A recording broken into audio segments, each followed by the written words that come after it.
Calm down, Mandy. It's okay. I know. I like freaked out. Welcome. We're just going to give it a moment for us to see if we can see ourselves on Facebook or YouTube, just to confirm that y'all can see us. I can see us on Facebook. Yes. Welcome to Paradox After Dark. Yeah, it's a little behind. So go ahead, Mandy. Go ahead and welcome people for a second I think here. you're on the. It's on me. Now. Thank you. No, We're gonna get there. No, it's on We're me. gonna get there. We're learning this live thing with you right now. So Mandy, it's live on you right now, and you're doubled over in laughter. I know. It's on you now. I know. So go ahead. Welcome to Paradox After Dark. We're glad that you've joined us. To ask any questions, go ahead and go to pollev.com/paradox. That's where we'll be taking our questions from. But we're glad that you've joined us. This is a conversation designed for people over the age of 18. So if you wonder why we're a little salty, a little colorful this evening, it's because we're assuming that you wanted to watch a rated R movie. That's really what it comes down to. So this is our second time doing this, and we're just so glad that you have joined us. Remember, we ask that you ask questions at pollev.com/paradox, and we'll get started here in a moment. Let's go ahead and start with the first question, Mandy, which is, why are we doing this? You can go ahead and answer that, and then I'll take the second part of that. I think a big reason why we are doing this is because sexuality is often a very shameful topic and carries a lot of burden and shame. And that shame is given by harmful theology and toxic theology, and it affects very negatively women, men, and all humans. It's honestly, to have this conversation is an act of liberation, I think. It's definitely an act of owning that no matter who you are, sexuality is part of your existence, and we honor that existence as a creation from God, and so we honor that part of our humanity. We refuse to deny such a beautiful aspect of God's creation of us. That was a better answer than I'm probably going to give. My answer for why we're doing this is because it never happened in my lifetime during my church-going career. Yes. And I went to a lot of church in my life. And the idea that I wouldn't hear sexually explicit terms first from a church before movies or the internet, I think was problematic. Yeah. And so to be able to speak openly about sexuality in a format that hopefully answers your questions and talks about the intersection of spirituality and sexuality is something that you find is much needed. I know I would have appreciated a conversation like this when I was in my late teens. 20s, I mean even 30s, that's why we're doing this now. But yeah, we feel like there should be time to talk about that. So once a year so far, we've done Paradox After Dark. Woohoo. So with that, thinking about last year, before we get to all of the users' questions, which once again, pollev.com/paradox, pollev.com/paradox, all questions are anonymous. Yes. The question I want to ask you, before we dive to the user questions, is, what have you thought about since last year? And is there a question that you wish you could have back or change your answer on? Or what question has made you think about things more? I think the question that I have thought about most is the question about porn. And even after a year of thinking about this, I don't know if I have a good answer to it still. I've been like going over for weeks and even afterwards for weeks. How would I answer that again? Because I think I was pretty staunchly against like all porn use. And I think that I should have owned that comes from a history of being hurt and traumatized by individuals who received their sex education from porn. And because of those experiences, my attitude towards porn is definitely one of, if I could erase porn from the existence of the earth, I totally would. And that is, I think, an unfair unilateral approach. I think that's absolutely one of the things we're trying to get rid of in terms of when we have these conversations, is that there's one particular way to be sexual and call it good. Yeah. And so I think my answer might have brought a lot of shame to somebody, and I think that's probably the part that I'm most nervous about. But I also, you know, my story is a deep part of me. Like, Yeah. to be honest, I hate porn. Like, personally hate porn. I think it has done mass amounts of harm to millions of women. And yet at the same time, that's because that comes from a traumatizing story. So who am I to, there just has to, I have to allow more space, I think is the biggest thing. I just needed to allow more space. That was a very multifaceted and nuanced answer. No, I'm not. Yeah. I'm not criticizing. I think it's quite important to answer that way you. because I think that the problem with porn, and specifically the way that the church talks about porn, is that it really makes it a very much a binary conversation. Porn is bad. Whatever else there is good, right? Yes, yes. And the fact is, when we talk about porn, we're talking about a lot of different things That's true. all at the same time. And so for me, there's nothing wrong with taking a picture of a naked body, right? Like there's nothing sinful about that because the body isn't sinful. Taking a picture without consent is incredibly sinful, very different on that, right? Said when you get to the commercialization and big money in porn, just like most things where you get into big money of things, the ethics starts to get really, really frightening of it all. I mean, we've all heard stories about porn is basically modern sex slavery, and those are tragic stories that are clearly bad, and I have no problem saying are bad, right? I also know there's probably teenage boys who may be watching How to Quit, and I don't think the first thing to do is to tell them how bad they are, because that desire is a natural desire that goes along with that. So there's lots of layers to porn, and I think that what the church needs to do a better job of is acknowledging the many layers of what comes along with pornography, and the church has done really bad at that. I really feel comfortable saying that the exploitation of women, where people who aren't doing the work are the ones profiting the most from it, in a system that is just like many women that end up making profits for just a few white men. That's problematic, and that needs to be called out and needs to be stopped on some level. So. It's hard. I hope my answer kind of feels all over the place too, because it's a hard. big topic. It's a very big topic. It's really hard, and one of the aspects I don't think was hit on in either of our answers was like the way that it affects relationships as well. Like there are couples that find pornography to be a helpful thing for their sex lives, and then there's others where it's very harmful. And so it's just such a nuanced conversation that I think it's impossible. Like we could probably spend the whole night just talking about porn, and it's just hard. Yeah. And there's so many feelings involved, and there's addiction involved, and there's trauma involved, but there's also healing involved, and there's just so many. It's just layered, I think was the right answer. Yeah. It's layered. Well, and I mean, access to it is a whole different story because it's only a few clicks away wherever you go now. Yes. Where when I was, 20 years ago, that was not the same case. And 20 years before that, the access was completely different where, Right. It's a whole different thing to drive to somewhere and purchase a magazine. So I want to really express empathy toward anybody who feels like they're addicted to it right now, or who feels like they can't break a cycle. I hope that you don't feel a lot of judgment coming from us. My judgment is much more reserved from the people who profit off of it, and the people who exploit women systematically from it. There is some complicity in that from the people who view it, but at the same time, I don't think we should pile the shame necessarily on them, because I know a lot of people who feel trapped by it. So. Yeah, and I don't think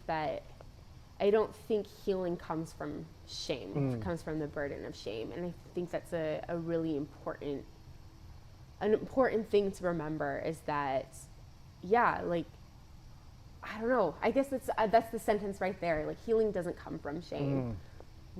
Yeah, Amen. I'll say amen at Paradox After Dark, right? Amen. You know, the question I've been thinking about since we last met was somebody asked about polyamory. And polyamory, correct me if I'm wrong here on a definition, but is a mutually consensual relationship among many people rather than just two. Mutually consensual sexual relationship. Since that question, during that question last year, I think I responded in a way that if I was in a polyamorous relationship and I came to church, I would feel like I was not welcome at the church. And I feel really bad about that because I hadn't really thought of the question ahead of time. I hadn't taken time to listen to people's stories. I have since taken some more time to listen to people who are polyamorous and their stories.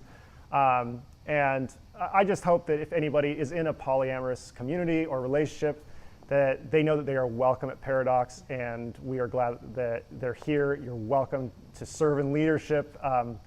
I think that that's something I really wanted to clarify because it's one of those things like we answer these questions live. Yes. And like I said it and I didn't feel great about it, and I went back and watched the answer and I was like, I would not feel welcome at all. And if anybody is watching this who didn't feel welcome, I just want you to know I'm sorry.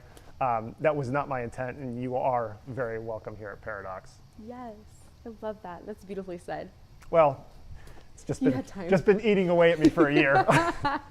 Okay, we've got some questions coming in. Once again, you can go to polev.com/paradox. All submissions are anonymous, so polev.com/paradox. Let's go to the first one. Oh, there's a two here. More of a comment than a question. It says, I can't see any religious ethical reason against sex work, assuming the worker is doing it on their own volition.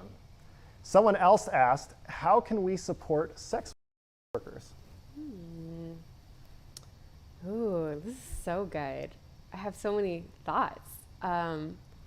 The first story, I can't believe I'm going back to the story after spending so much time on it last year, was the story of Tamar and Judah, in which Tamar, she's this badass of a woman. It's R, so I can say badass. Yeah, right? that's fine. It's a donkey. It's a donkey that does not behave. Yeah, exactly. So Tamar, she is, the story goes, she was promised a husband by her father-in-law. Two of his previous sons had died, and he blamed her for it. And she finds out that the youngest son, who is now an adult and of marriageable age, is not given to her, which is an important aspect because women without children or without connection to a man, a male figure during that time, had no means of survival. And so he was basically condemning her to a life of poverty. So she dresses up as a prostitute, tricks him into sleeping with her, says, you can pay me back later, just leave me your staff and your signet ring, which is just a way of saying leave me your driver's license, essentially. And months go by and she begins to show, and Judah's like, Judah, the father-in-law that slept with his daughter. Judah, the father-in-law who slept with his daughter-in-law, who was dressed as a prostitute, was like, oh, you're horrible. Bring her to the stake, burn her. I don't think it was the stake. No. It is burn her, I think. That was ultimately the end goal, so you're fine. Yeah, I do think it was burn her, though. I really do. Maybe, yeah. Maybe. And she ends up presenting his signet ring and his staff and says, I'm pregnant by the person who owns these. And he was like, well, dang it, I impregnated you. And then goes on to say, you are by far the more righteous than I am. And here is in essence her father-in-law praising her for her prostitution. And so, I also don't know if we can nitpick the Bible in that way. I think it's to be oh, there's a clear sexual ethic here, but I think that's the point. There is no clear sexual ethic in the Bible. And so I think the person's right when they say if it's of their own volition, I think they're within their right to do so. I have other thoughts, but I said a lot. I'm going to pass it on to you. Yeah, so I think that I think this goes back to, and this is one of the most important verses for us to understand, particularly with sex workers, is that Jesus, I believe in the Gospel of Matthew, right before they go into Jerusalem, tells his disciples, prostitutes and tax collectors are going to lead the way into heaven. And I don't think any Christian actually believes that. Paradox is quite a liberal community. Yes. I think it would cause some problems if our head elder was a prostitute, which is funny because that's literally what Jesus said to do. Interesting. So would this person be accepted as a leader in the congregation? And if not, then why don't we actually trust the words of Jesus? Great question. And I think that that's really how radical Jesus is. Yeah. And I think that we've really tamed Jesus down. I'll tell you, I actually struggle more with the tax collectors part because that is much more closer to a political party that shall remain nameless right now. And I'm like, they're going to lead? And what I think Jesus is really saying there is he kind of takes these two ends of the spectrum and says, like, when you can include everyone in the journey toward heaven, that's the moment that you're on the right path. And none of it is convenient for me with the tax collector folk. They're traitors. They're people who are hell-bent on destroying a country. But at the same time, like, that's what Jesus said. So I can pretend like I'm all high and mighty and be like, yeah, sure, let's have a prostitute be an elder, and we could do that. But then if somebody came along that was just I think we can all picture kind of the person that drives us crazy politically. I think I'd have a hard time with that. Yeah. And I think that Jesus really would challenge me on that. I think when the question is, how can we support sex workers? I think it begins by teaching the words of Jesus and trusting it. Because the more that we pay attention to that and the more that we acknowledge them as leaders, I think the better. When I was a youth pastor, I know I told the story, so you can dig up footage of me doing this and you can say you hypocrite, and I'll be like, all right. There was something called XXX Church that went to the big porn convention in Las Vegas, and they handed out Bibles and they said, Jesus loves porn stars. And like their whole thing was like they were a missionary to the porn industry, right? That's not what Jesus said. Jesus said you go to the porn industry to learn about Jesus. And if that doesn't make you uncomfortable, I'm not sure what will. Because that should challenge you and should push you and should be like, wait a second, what does that actually mean? What does it look like? I feel uncomfortable with just saying that out loud here at Paradox After Dark, and that's like not buried in the restricted section of the Gospels. So I think that it starts by trusting the words of Jesus. I love that. How can we support sex workers? I think a huge portion of that is we need to legalize sex work. I think that when sex work is legalized, sex workers have the ability to unionize. They have the ability for legal protection, healthcare, like I'm going through all of the things like healthcare, unionize. Am I missing something? Basically, they get the respect and the protection that we all look for when we look for a job. And so because it's not legalized, because it's very underground, it allows the most toxic practices of humanity to ruin so many lives. And I think if it were legal, we could protect them. I think it starts with legalization. I think it's an important, critical part of protecting sex workers. Yeah, great question. Thank you for asking that. Once again, if you want to ask questions, go to pollev.com/paradox, POLLEV.com/paradox. Next question, what is a healthy way to talk to children and teens about sex within the framework of faith? Youth pastor Mandy. I know, I was like, oh, this is a question for me. I've thought about this a lot. Obviously, children and teens are very different. I think that I think there absolutely has to be a level of awareness of what is age appropriate for your kiddo, because I think it's going to be different for everyone. I think that the more matter of fact you can be about sex is, I think, the better it will be. I am someone who my parents held no punches, no matter how much I was like, dear Lord, save me. I told this story last year, and I will continue to tell it probably every year that we do Paradox After Dark, which is, I remember very vividly at a stoplight, my mom was turning left, and I just sitting behind her was like, hey mom, like what is sex? And she was like, oh, it's when a man sticks his penis into a woman's vagina.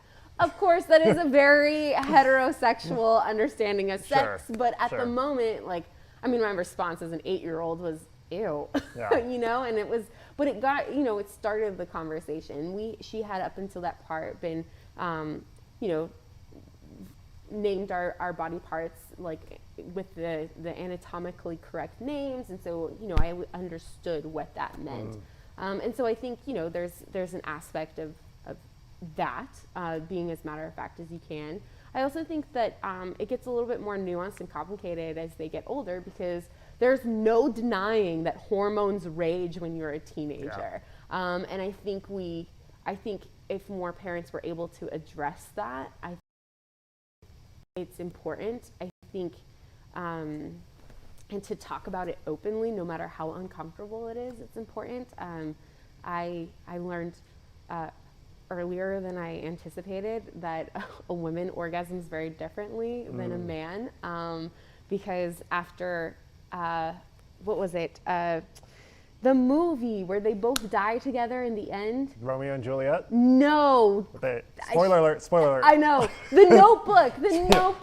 Okay. I was watching that movie with my dad, and I think they had a major sex scene in there in which they orgasm together, and my dad took it upon himself to stop it and say, shut up. No, I'm not lying to you. I was horrified. He took it upon himself and says, this is not real life. I need you to know what sex is really like. Oh my God, I'm like blushing. I was like, he says, look, for women, it's a little bit more difficult. Like, your mom has to let me know where it feels good and where it doesn't. Wow. I was like, I'm 13. I don't need to know this. But it was a very, you know, that was so informative to me, because when I became sexually active, like, I felt very empowered to converse with my partner, because my father figure and my parents had told me what to expect. I also think, you know, I know we want to teach abstinence, but I don't think that's the appropriate thing. I think you can talk about, you know, when you're older and more mature, maybe, like, if you are in a consensual relationship and both do this is important. I'd rather you talk to me about it than just leave it out in the open. I don't know. It's really individual. I just think the biggest thing is you cannot preach abstinence only. I think that's the biggest thing, because then you get into purity culture and it's this whole thing. Yeah. Wow, I talked for a long time. That's fine. I think, though, that's when it comes to talking to kids about sex, you have to take into context with everything, right? Yes. Like what it is that you're actually talking about. So I think you can teach consent from a very young age. Yes. Which is, you know, if I ask my daughter for a hug and she says no, I don't go and hug her. If I ask my son for a kiss and he says no, then I don't say, oh, come on. Like, that's a very young age, and you can start teaching that. I mean, my son's 4, right? Yes. My son does struggle with consent with my wife's body, but that's a whole nother story for another time. He loves to touch her belly button without permission. Anyways, I got a chuckle from Brandon from the parent. You'll get there soon, Mandy. You'll see. So, so you can teach consent from a very young age, and that's, in my opinion, abstinence needs to be replaced with the ethic of consent. It must be, and the reason why is because it moves the conversation from is this okay or is that okay to what is healthy intimacy. Oh, I love that. And if we can, as a church, start to move toward helping couples have more healthy, more health in their intimate lives, right? I think that that's ultimately our goal, isn't it? And the problem with abstinence is, abstinence really says that your sexual ethic is just wait until you're married and then do it all the time. And that's not really how it works. Yeah. It's not close to how it works. And when we say, when we move it from that to consent, then it's like, what is healthy intimacy? Now, when I say those things, I know exactly what people think, which is, wait, did Craig just say people should sleep with whoever they want? No, I did not. You can consent to being abstinent, right? If that's what you want, go for it. If you're like, I want to wait until my wedding night to have my first experience of sexual intercourse, great. It's possible. And people will tell you it's impossible. I will tell you it's possible, right? Like, you can do it. Yes. You're not enslaved to your sex drive. That being said, if you're like, if I'm in a long-term relationship, I think sex before marriage is okay, and that's what you want, and you're an adult, and you think that through, and then that's much more ethical than you blindly obeying a rule that you don't understand why it needs to be abstinent. So I think that the church can really do a better job at emphasizing consent, because it moves the conversation away from, is this okay, is that okay, to what do I want and what does my partner want? Because there will be some things that are the same, and there will be some things that are different. And that's kind of the beauty of sexuality, is the fact that you create something together. Yes. Oh, I also think that when we're talking about sex within the framework of faith, sorry, I'm reading the question, sex within the framework of faith, Oh, I think nice. it's also helpful to validate masturbation. I think that not everyone is going to be in a relationship or end up getting married, or there's so many things. There's just so much value, particularly in women, I think, to feel empowered to explore their bodies and understand how it works, that when they do get in a relationship with another human, that they're able to communicate, what feels good and what doesn't. And so and I think that also teaches that sexuality is a part of you from a very young age. It doesn't need to be denied simply because you're not married. That sexuality takes all forms, all sorts of forms. And so I think there's so many realms of which to approach the conversation about sex, with kids to teens. And obviously, your kids better. I would say talk to them sooner than later, because they're going to get their education somewhere. Yeah. And the more that you can help navigate that conversation, the more that they're more likely to come and talk to you about things. And no matter how uncomfortable it is, you're going to rather they talk to you than not talk to you. But I think the tone of comfort comes from the parents, though. As far as if the parents don't make it awkward, then it's much less awkward. Oh, yeah, I think that's true. And I also think about, like, being a teenage boy, I would have given anything for the church to talk about masturbation. And it was the thing you did not talk about. Yeah. And great amount of shame that came with that. And I just think that, the church has to do a better job of being able to talk about those things and walking with people through that. I think parents can also do a better job of that in general. And I think that that's something that the church has to be a little more courageous with, in being able to talk to people about that when they're, starting to experience things like this. I know after I left a Christian high school, they started talking to the teenagers about masturbation. And they said, it's okay as long as you don't think about or objectify women. And so they were like, so we're supposed to think about waterfalls? Like, what? What exactly is going on here? And Wow. they try. At least they tried, right? Like, you got to give them credit for trying with that. But what I find so fascinating about that is they have completely erased that maybe women want to masturbate too. See, I think they separate. I haven't heard. I haven't heard a woman tell me that they talked about it in high school. I don't know if they did or not. So that may have been part of the story. I talked to the guys about it, and they were separated, and they were talking about it, and they just said it was a really strange thing to hear. It was like just don't think about women while you do this. And so it's like, funny. all right.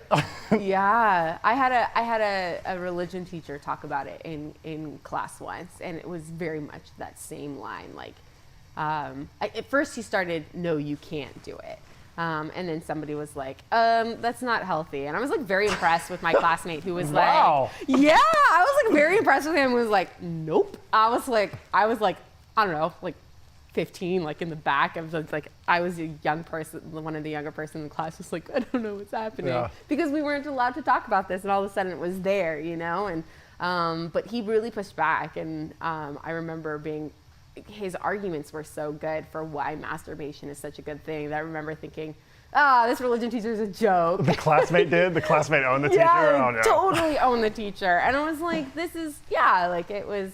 I think masturbation is such an important part of sexuality. I also think it, you know, if you're asexual, then, you know, sexuality is also going to be very different for you. And it's going to come, so I think, I don't know, there's just so many different experiences. Yeah. So, Wow, we really went on a journey with that question. I know, we did. Pollev.com/paradox for any other questions. We're trying to get to all of them.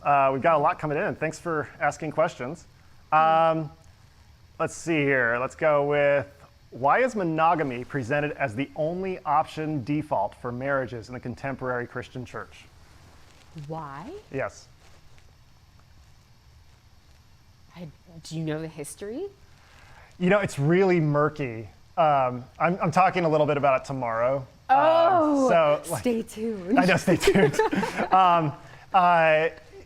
Just basically, we have to remember that I'm trying to think of what's not in it, so I'm not repeating myself tomorrow when people are like, get a new line. We have to remember that Paul really believed that sex was a waste of time, and it was a distraction from being able to spread the gospel. I disagree with Paul. Amen. If you know, to you, not to Paul. I disagree with Paul. If you know me, you know that actually Paul is one of my heroes in Scripture. So it's okay to disagree with your heroes, and I would say it's healthy there. But when it comes to the idea that celibacy is kind of the gold standard, just know that when we talk about like a heteronormative marriage being kind of the gold standard of what's held up in the Protestant church in America, just know that wasn't always the case. And so I guess my question is, if it changed once, could it change again? And I know the church and the word change just don't go together very well, but if you feel like the way the church defines sexuality is too rigid and too narrow, I will let you know I feel the same way. I mean, I've participated in this just last year when I was talking about polyamory. I think that was too rigid and too narrow. So, you know, I think that it takes a church that's willing to change and to grow, and I think that that's more important than great music or flashing lights at any church service. Is if you get a sense that a church is humble enough to be willing to change and be open to discussion about that, that's when you can find a healthy church in the way that it relates to sexuality. Yeah, I think, I mean, I don't know the history, and I'm excited for tomorrow's sermon. It's just another little plug there. But that was going to be my answer, is I think people are afraid of what they don't know. And so people have a tendency to put a box around, put a protective box around their beliefs and label anything that is outside of that box as bad. And I think the church has 100% done this over and over and over with tons of things, not only marriage, but tons of things. But as a result, they have alienated so many beautiful expressions of what it means to be a human, what it means to be in relationship with another individual. And so I think it's because they're afraid of what they don't know, but I don't think that's an excuse to allow things to remain where they are at now. Yeah.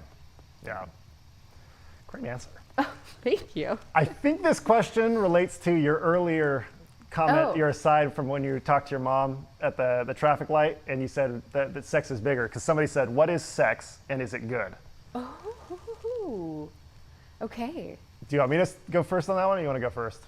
Yeah, go first. I'm formulating. I think at some point when you say what is sex, you have to talk about orgasms. I mean, is that Yeah. fair to say? But at the same time, like that's not everything. Yeah. And when it comes to sex, it's intimacy, it's passion, it's really hard to say anything without talking about the explicit nature of it. And when you get too explicit or too technical about it, it misses the point entirely.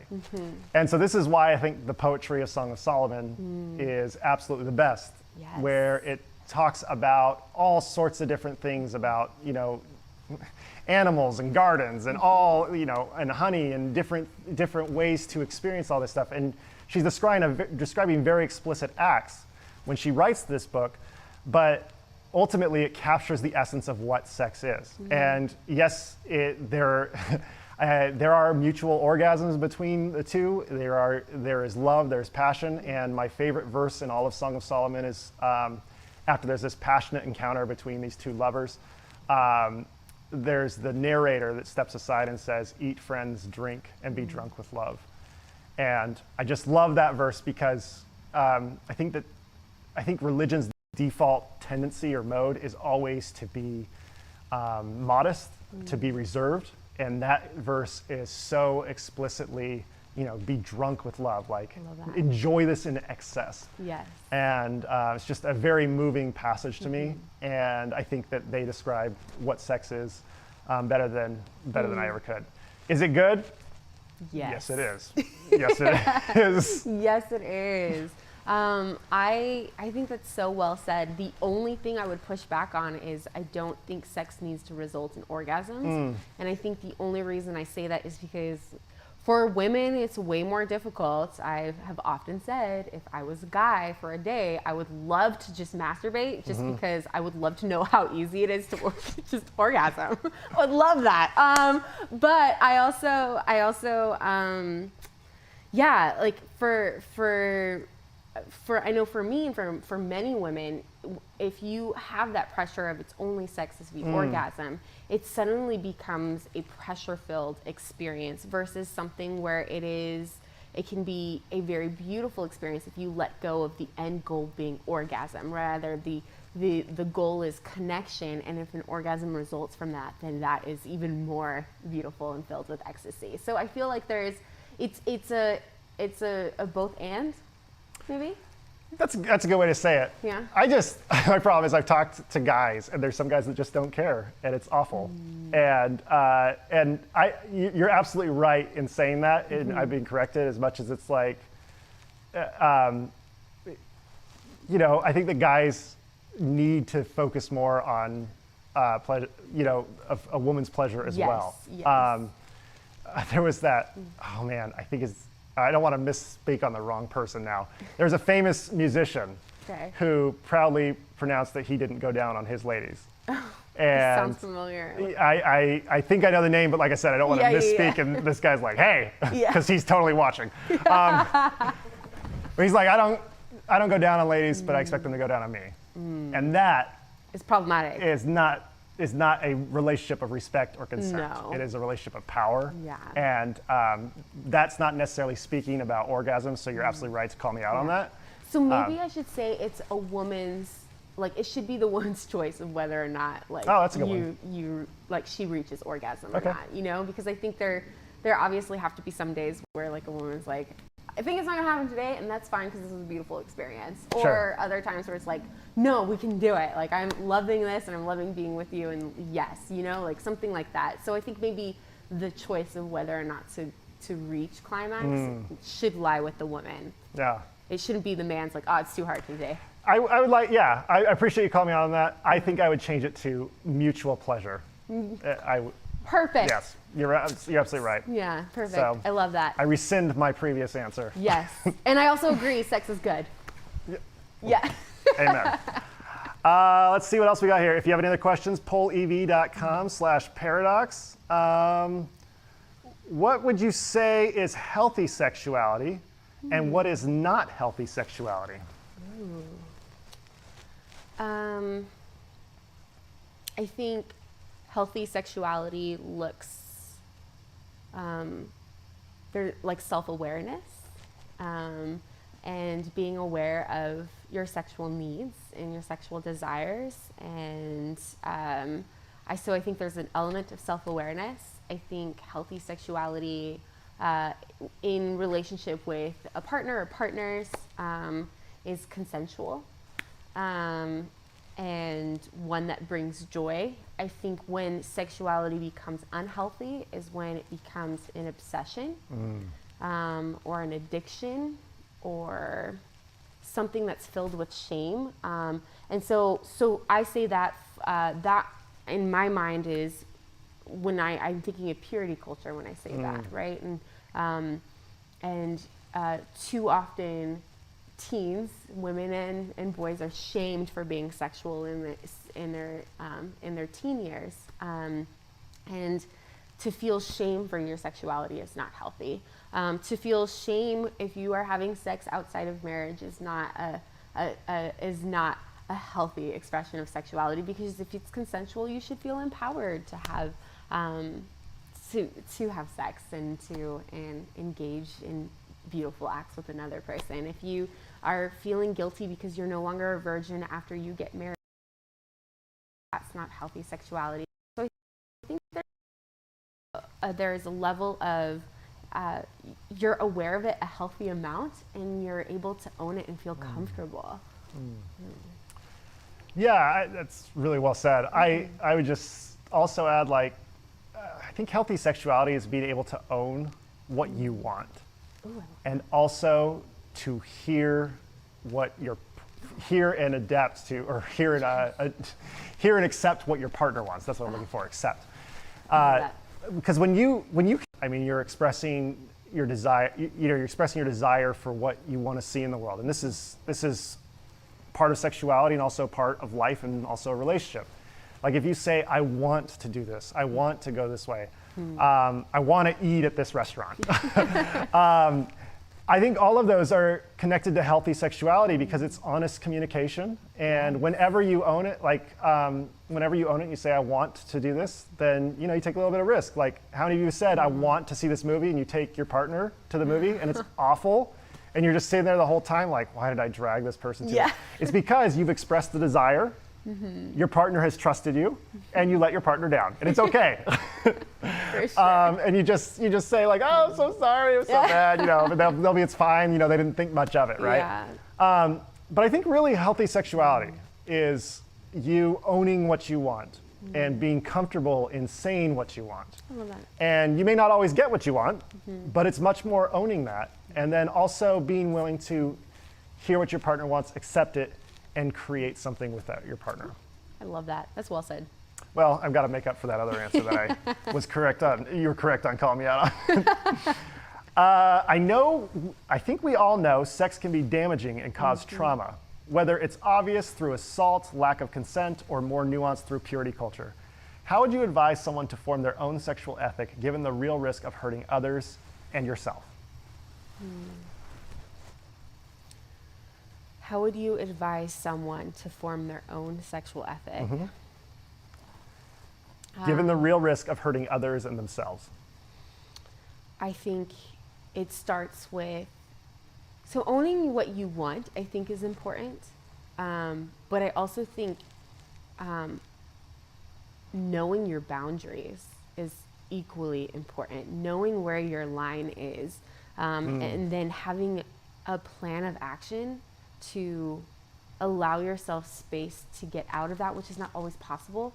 So I would say knowing your wants, knowing your boundaries, and then also knowing your partner's wants and knowing your partner's boundaries, or multiple partners, or whoever it may be, just knowing their boundaries. And so I think sexual ethic can be formed individually, but when you're in relationship with others, it has to be formed in conjunction with each other.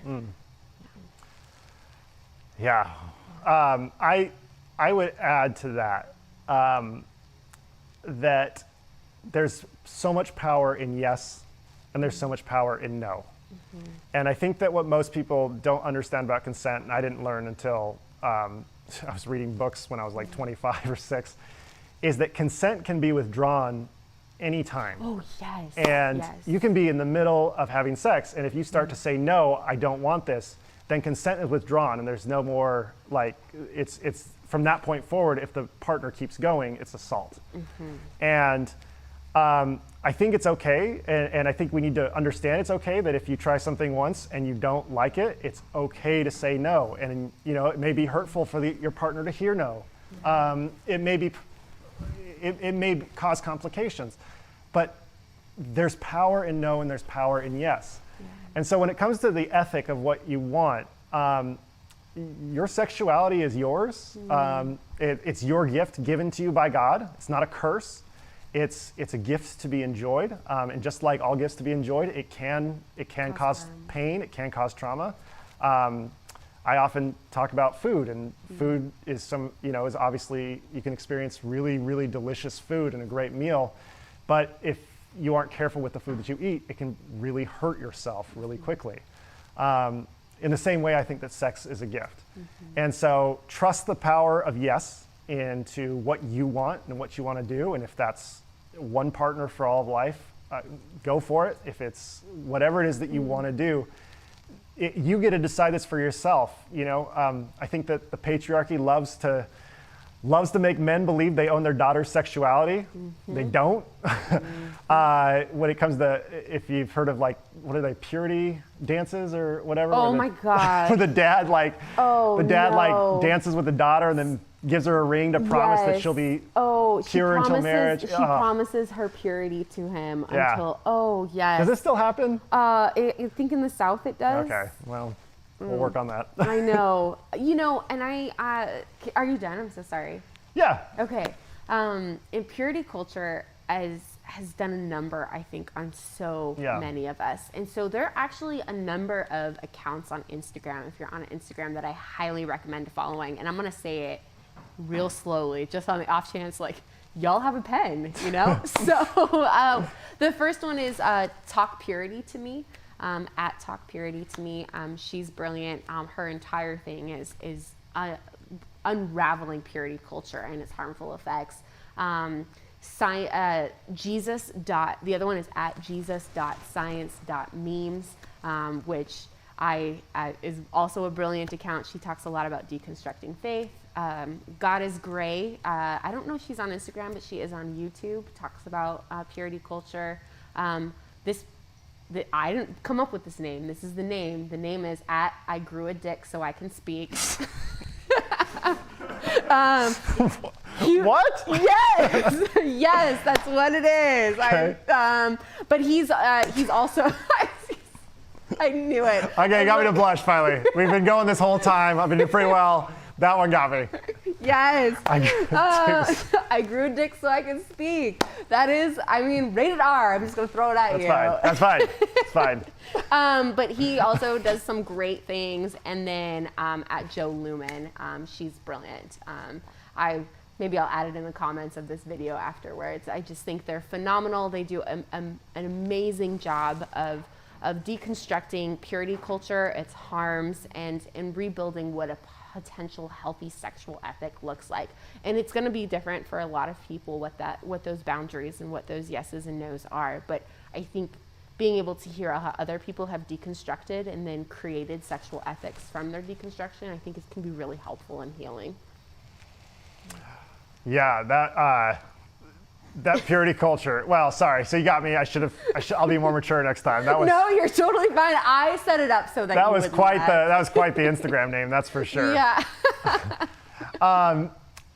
Purity culture is interesting because, like, I was in high school when I Kissed Dating Goodbye came out, which is kind of that landmark book that, yes. like Brandon, I think that Brandon and I both have friends that got dumped because of I Kissed Dating Goodbye. Oh my God. Yeah, because you're not supposed to date, you're supposed to court and all that. Hard eye roll. He has since come out and said that there was a lot of mistakes there, and I believe he's apologized for it. I haven't followed too closely with that. Oh. Can I just Yeah, get in? go ahead. There's when he apologized for it, there was tweet after tweet after tweet of people blaming him for their horrible sexual understandings. I felt so bad for him. The guy's 21 when he wrote it. He was. And He was a I don't think baby. he knew what he was doing. No.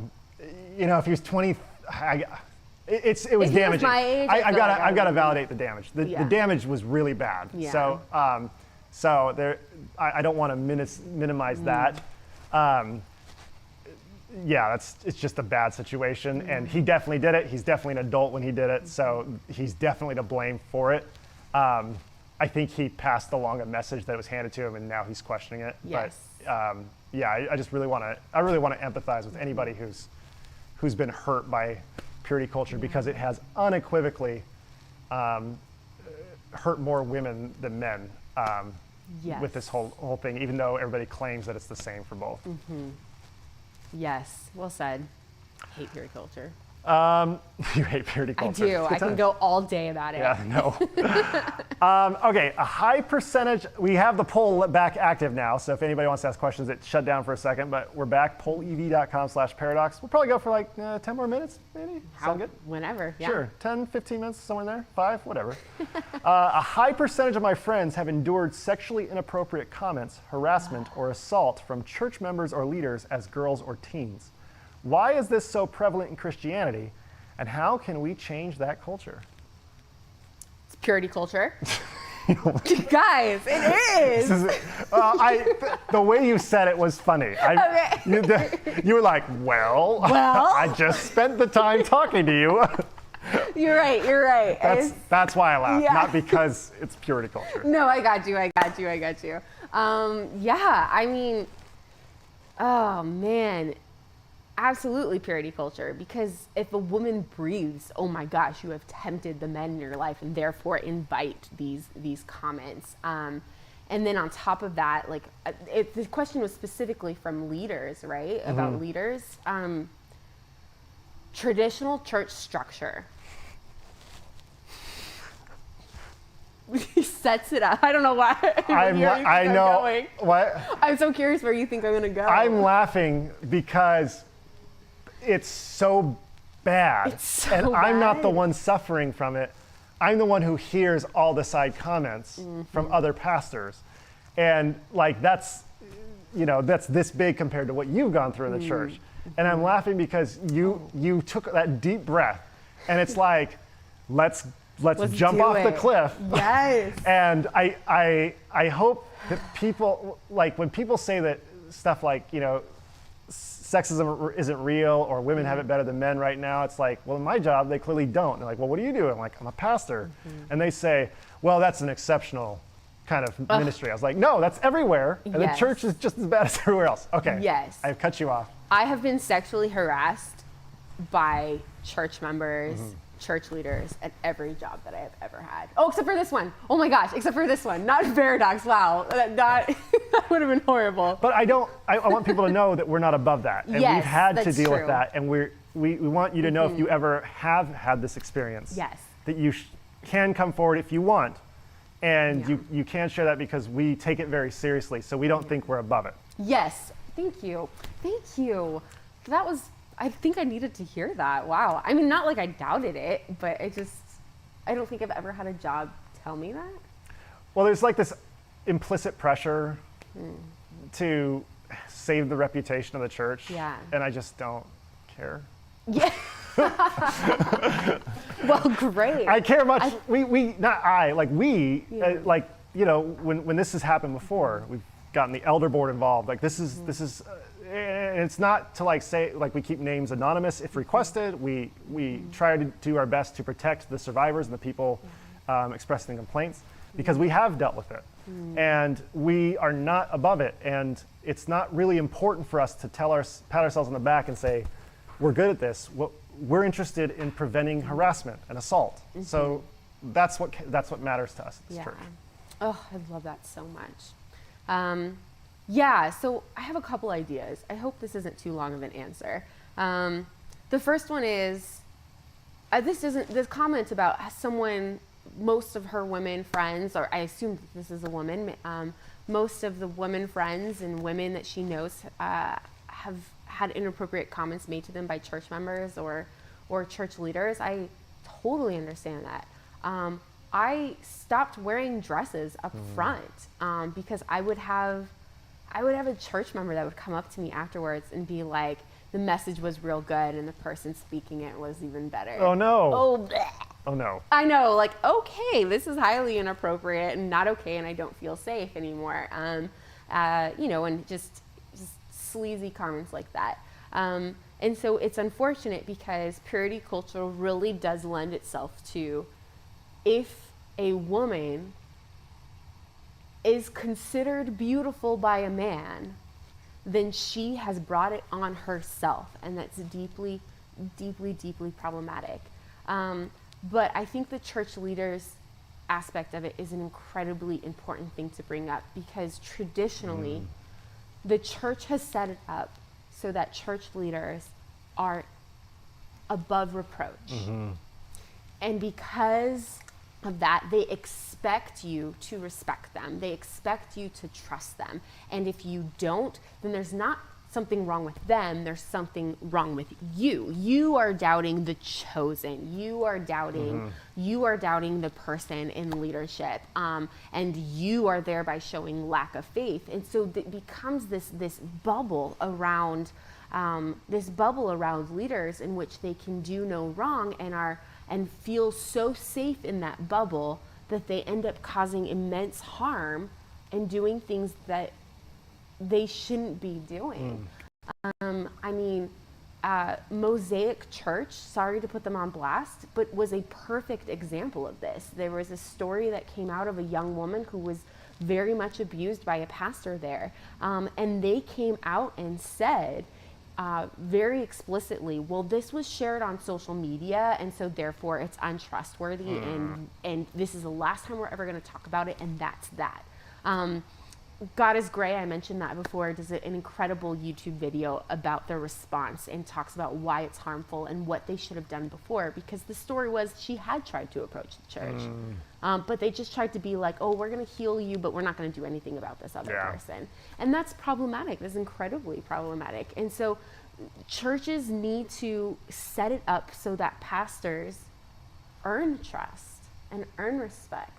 It's never assumed that you have to do that. Like, you should be holding your pastors accountable. You should be holding your pastors to a level in which you question everything they say. My gosh, like, what a great compliment if you come up to me and are like, I don't know if I agree with what you said, like, or I think that you need to, I think you need to change this behavior because this is how it's coming across. Like, that's a greater gift, but unfortunately the traditional church has set it up where church leaders are infallible, and it perpetuates abuse. Yeah, and I think that what I've seen too is the greatest opponent of women's rights in America is the Christian church. And I know that's not a convenient truth, but it is the truth. And when you think about who's leading the church, it's probably going to be the people that are very adamantly against women's rights and women's equality.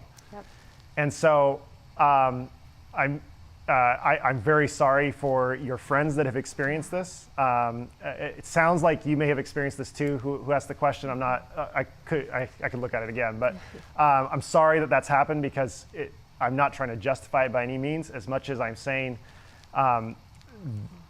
this is the reality of the church, and this is a daunting test that's in front of the church for what we need to do, because we have to confront the sexism within ourselves before we talk about the sexism out there.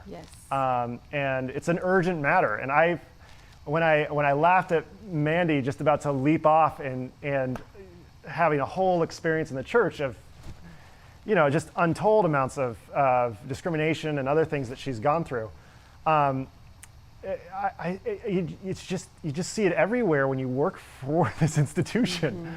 And there are great examples of women who have either persevered or stood up against this and have been remarkable leaders. I mean, we just posted about Rachel Held Evans this morning, and just her powerful words. I think of Will Gaffney. I just read her book, Womanist Midrash, just phenomenal in the fact that she's like, you should always, whenever you read the Bible stories, ask where are the women and the children and how are they experiencing the story. Like, it's like one of those moments, I'm like 6 months out from reading that and it changed my life. And you're like, I should always ask that. So I think that if you're at a church and the pastor never references female authors, or a female speaker is asked to speak once a year and that's it, notice how women are being empowered and given voice to in your congregation or your church, wherever it is, and make sure that it's done in an authentic way and not that it's a woman coming up to affirm the patriarchy. Because there's plenty of invitations for women to do those. And that's the reality that we've got to face. And there are a lot of things that unless we're intentional about them at Paradox, we'll fall into those same traps. So we try our best to pay attention to those and change. It's one of the reasons I think that the Feminine Divine Service was so important this last week. Because I think when you understand God as woman, the respect for women is raised, and the importance and necessity for respecting, protecting, and honoring women is also becomes a forefront issue of the church. That's all I had to say on that. Great.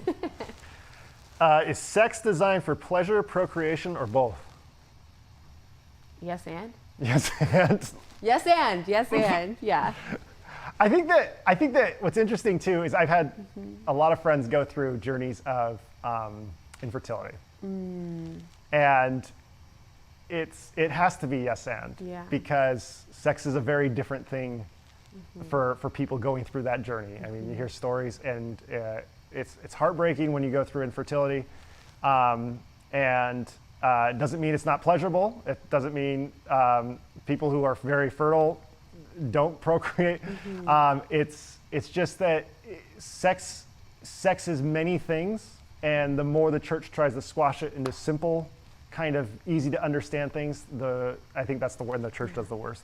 I also think that not only infertility, but same-sex couples, right? Like same-sex couples can have beautiful sex, and it won't necessarily lead to procreation, and it's unless I guess it's a transgender couple. But I mean, there's so many understandings of what sex can be that I think yes and for like lots of that. Yes. I think it's sex is so much bigger than procreation. I think it can lead to procreation, but I think it's connection first and foremost, maybe. Yep. Excellent. Is S&M wrong or damaging? And what if both parties consent to it? Oh, if both parties consent to it, absolutely. Sure. It's very damaging if one party doesn't consent to it. Yes. Yeah. Yeah. But if both parties consent to it, yeah. Sure. Consent. It's the ultimate ethic. Yes. You shared about mutual consent. What about the idea of fulfilling wifely duties? I'm going to answer this one first.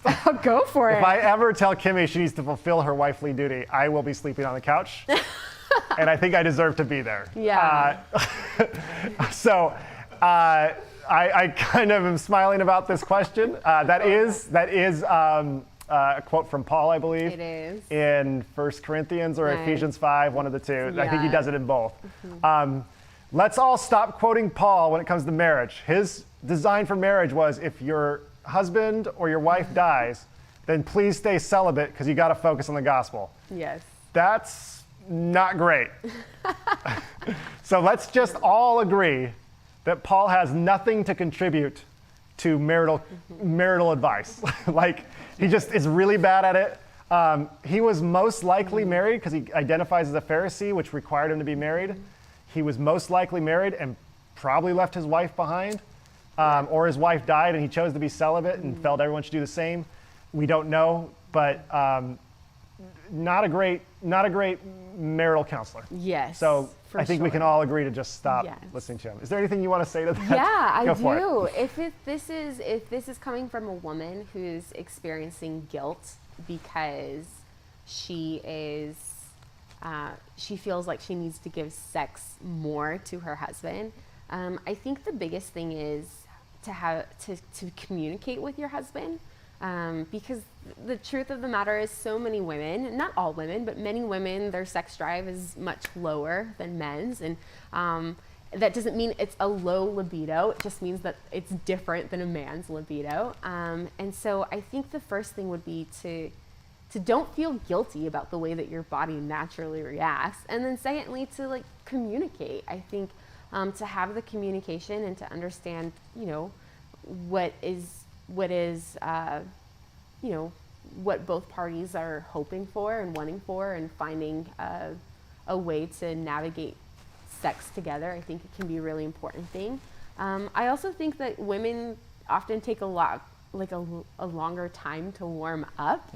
And so I don't know, like there's tips and tricks for me where it's like I know I don't want to have sex, and yet I also know that I want to have sex. And so there's like, you know, like planning a day to be like, you know, Joe doesn't know this, but I'm gonna, you know, this is the day in my head that we're gonna have sex, you know, and it works out because I have allowed myself a certain amount of time to warm up to the idea. I also think, you know, there's tips and tricks, like you know your body, you know what gets you going, and also it's okay to say no. Yeah. You know, I think the biggest thing is I think women are too often shamed for not wanting to have sex. And that shame of not wanting to have sex makes you not want to have sex more. And so just being open and talking about it, and then I don't know, I think communication is the biggest thing, and knowing yourself and allowing yourself. It doesn't have to be explosive sex every time. Like I think I've mentioned a sexologist, a sex therapist that I have listened to before, and she's phenomenal. She often says like there's 3 kinds of sex. Like sex is a gift. Like a surprising, I think, hanging off the chandelier kind of sex is I think what she said. And then just like everyday sex, you know? And I think the sex as a gift can be a really important thing, because sometimes maybe you're not in the mood, but you want to do it with your partner. And I mean, and want to gift it to your partner. That's never a bad thing. And you're not betraying yourself when you do that. And so, I don't know, I think it's communication, it's understanding that there are a variety of types of sex, and not shaming yourself. That's the biggest thing. Excellent answer. Thank you. Yeah, I appreciate you answering that, because if I just say wifely duties, it's over. I appreciate your answer. Well, I have been married for 10 years and I've learned a few things. How to navigate unequal sex drive with you and your partner? Oh, well, I mean, that's a lot of it, right? What I just said. Yeah, I thought that was nice. Is there anything you wanted to add? Because you kind of spoke about that quite a bit. I did. I'm trying to think if there's, you know, it comes up with tips and tricks. Like sometimes, like it's like okay, we can have sex if you give me like a 30-minute massage beforehand, or you know, like understanding like what gets you going. Maybe it's maybe you're not in the mood for. Maybe it's hard if you don't have toys, and so maybe okay, this time I'm not in the mood for like a really long time, and so I want a toy, or maybe it's scheduling a date where you have a date night like once every couple weeks, or every week, or once a month, or something where it's like this is the day, you know. And I think it comes down to communication, understanding what you need, what you want. I mean, it's different for every single person, so it's hard to name specifics. But I think, I don't know. I think that's what I got. I think that guys get obsessed with quantity too. I just think that I think that's what happens, where it's like we have to have sex X amount of times per week, per month, whatever it is that you want to do it.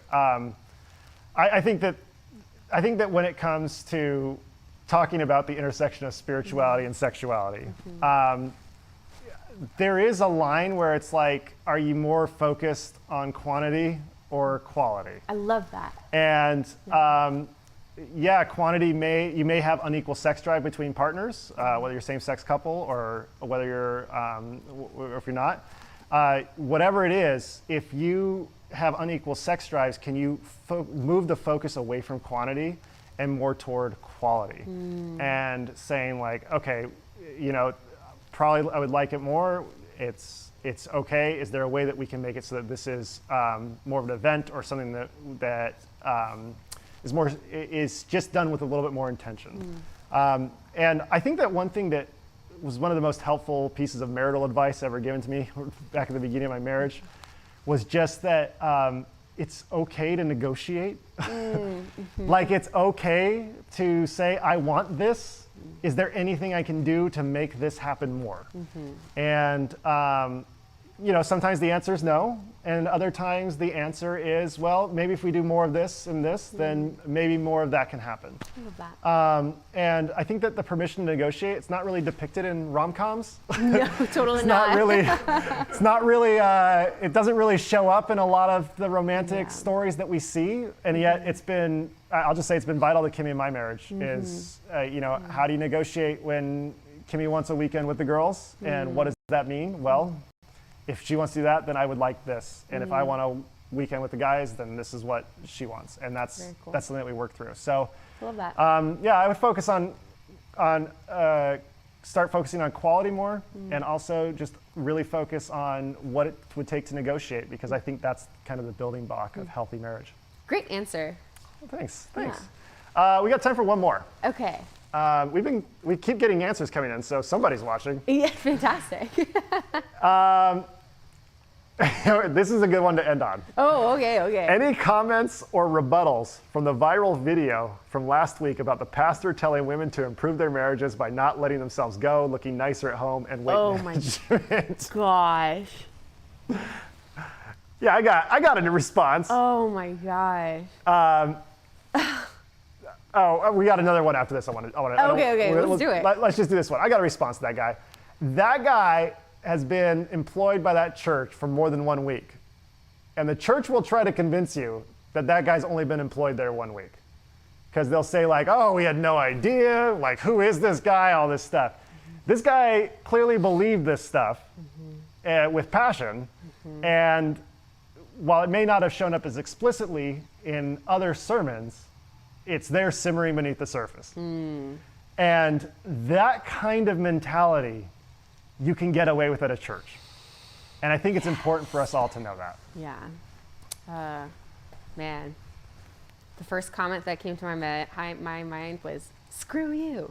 Yeah. The second one was, how dare you? So there's just a lot of exclamations that come, and I think that it's fat shaming. I think it's another result of purity culture. And I know that might come as a surprise because it's talking about after marriage, but part of purity culture is it's the woman's job to not be sexual at all before marriage, and then all of a sudden be the most sexual being that the husband needs and can use after marriage. And so this is another, I'm just all about purity culture today, man.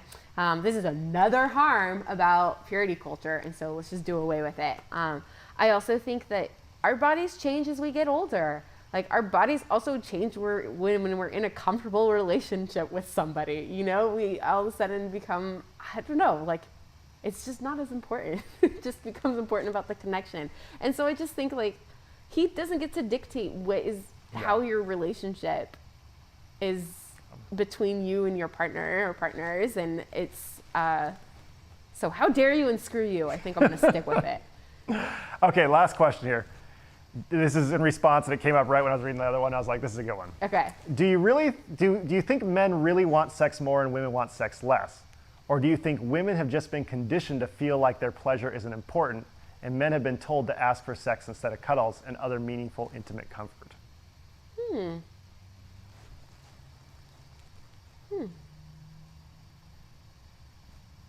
Processing? It's a thoughtful question. It is. I'll go ahead and speak first if I could. I've heard, my wife and I have friends, and there are some friends where the woman has a higher sex drive than the man. That's definitely what it is. We also have friends who are in same-sex marriages, and obviously that's that has its own way of processing things out as well. And so when it comes to that kind of conditioning, I think there's definitely a lot of social conditioning that comes with it. it is problematic when we do make blanket statements like that, like men have higher sex drives than women. And I think it's worthwhile to talk about that and say, that's what has been kind of the norm or understood. But calling that out and question that, I think, is always worthwhile and always valid. And so my answer is, I don't know. I definitely know that it's not the same for every couple, but that's really what healthy sexuality is figuring out what works for you and your partner, and to try to stop comparing yourself and thinking there's something that we can classify as normal sexuality, and that if we could just get to normal, then we'd all of a sudden be fulfilled and whole and all of that. So I think that's kind of what that is, and that question is good because it reminds us to always question what is normal and why our society holds it that way. I think that's a great answer, and I'm just going to piggyback it off of it because it's such a great answer that I'm not going to come up with something new. But I do think the erasure of what normal libido or normal sexuality is so important, because I think, I don't know, like I'm thinking of Friends where Ross and Rachel, like they're like the famous Friends episode where it's the pivot and he's getting the couch and he was like, Rachel was like, "You're such a nerd," and he's like, "Yeah, a nerd that you had sex with like 300 and something times, and they were only together a year before they broke up. And I was like, I remember thinking to myself, dang, they had sex literally every day. Being just like, that's intense, I would never personally be able to do that. But then, like, women are often held to that standard of, well, that's what a normal woman healthy sex drive is. And that can be completely demoralizing when that is not your sex drive. And so then you start thinking to yourself, well, that's not normal, and I'm not normal, and there's something wrong with me. And I think, again, talking about the sex therapist that I went to a conference and listened to her at, like she that was her thing, like erase your understanding of what normal is. Yes. There is no normal. She says some couples are going to be the ABC sex, have the ABC like sex doers. That's a stupid phrase. Sex doers. Which is the anniversary, birthday, Christmas, those are the days that you have sex. Or you're going to have sex like every day, or there's going to be more likely many, many different options in between. And so I think what we need to do is erase the concept of normal, and rather find out what normal is for you and your people that you're in a relationship with. And wild. Normal and wild, right? Yes. Yes, for your partner. Yes. Yes, exactly. Yes. Well, excellent. Well, thank you so much to everybody for writing questions. We didn't even get to them all. We answered a lot, and we stayed up till past 10, which is like the first time in 3 weeks for me. Yes. Same. But thank you so much for joining us. Mandy, excellent. Thank you. It was an honor to do this again 2 years now. So we will talk again soon, but we'll be back with, I'm preaching on the sexuality of Deuteronomy. Yes. Tomorrow. It is the only verse that speaks about premarital sex. And so we will speak about that tomorrow. We hope you have a great night, and we'll see you tomorrow, if not sooner. Probably tomorrow.